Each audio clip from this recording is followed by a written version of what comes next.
সেটা হলো এই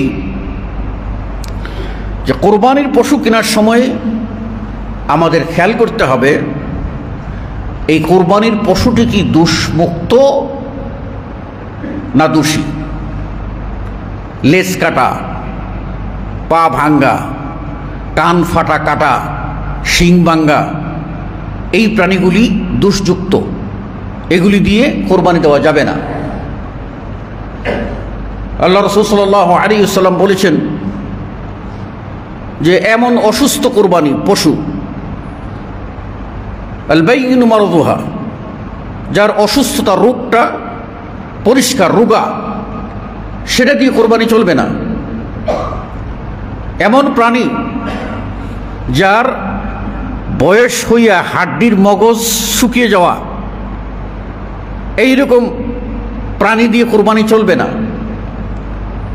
এমন প্রাণী যার আপনার এমন হয়েছে যে সে এত দুর্বল যে সে তার পালের সাথে যাওয়ার ক্ষমতা নাই, এই রকম দুর্বল, রোগা, কান ফাটা,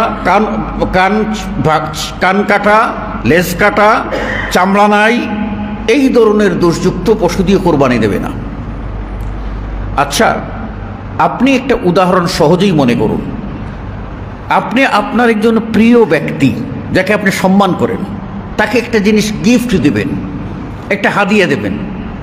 এই হাদিয়ার মাধ্যমে কি হয়? তাহাদু তাহাব্বু, ভালোবাসা সৃষ্টি হয়, মহব্বত সৃষ্টি হয়। এখন এই হাদিয়াটা আপনি যখন দিতে যাবেন, তখন ধরেন একটা কলম দিলেন, একটা কলমই দিবেন, তা আপনি চেষ্টা করবেন যে একটা কলম, একটা ভাঙ্গা কলম দিয়ে দিই, দেবেন? কেন দেবেন না? অথবা কালি ফুরিয়ে গেছে, এটা দিয়ে দিই, কেন দেবেন না? এটা এক প্রকার ওই সম্মানিত ব্যক্তিকে ধোঁকা দেওয়ার নামান্তর। কারণ কালি নাই, কলম অচল, ভাঙ্গা কলম আরও অপমান। তো আপনি হাদিয়া দেবেন সাধারণ একজন ব্যক্তিকে, আপনার দোস্তকে, তার মন যেন খুশি হয়, সেটার দিকে আপনি অগ্রাধিকার দিচ্ছেন। তাহলে আল্লাহর জন্য হাদিয়া পাঠাবেন, আল্লাহকে হাদিয়া দেবেন।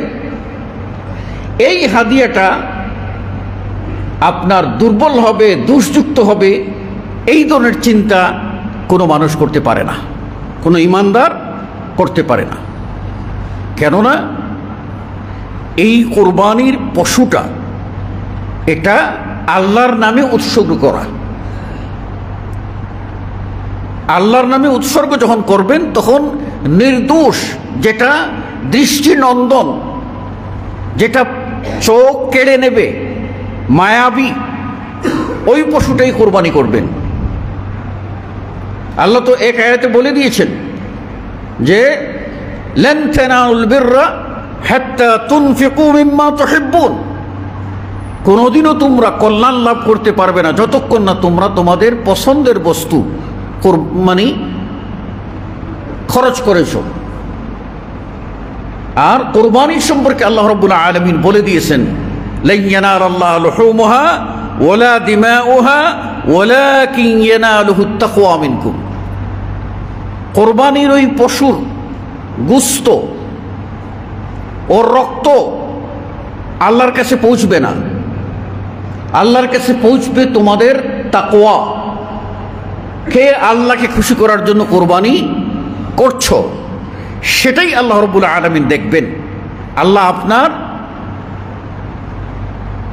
এই প্রাণীটা বড় দিয়ে, মালা ঝুলিয়ে, জনগণের সামনে মিছিল করে, এটা কার কোরবানি?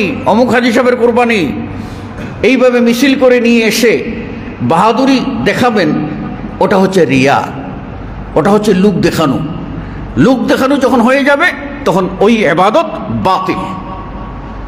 আপনি একবার 5 লাখ টাকা দিয়ে যদি একটা উট কিনে কোরবানি দেন, 10 লাখ টাকা দিয়ে উট কোরবানি দেন, আর উদ্দেশ্য হয় জনগণ বলবে অমুক শিল্পপতির কোরবানি দেখছো কত বড়, এটার জন্য আপনি মালা গেথে, আপনার ঘুঙ্গুর লাগিয়ে কত কত রকম ভাবসাব দেখিয়ে আপনি হাট থেকে নিয়ে আসছেন, একটা উটের পিছনে 10-12 জন স্লোগান দিচ্ছে, এটা যদি হয়ে থাকে তাহলে ওই আমলটা বাতিল।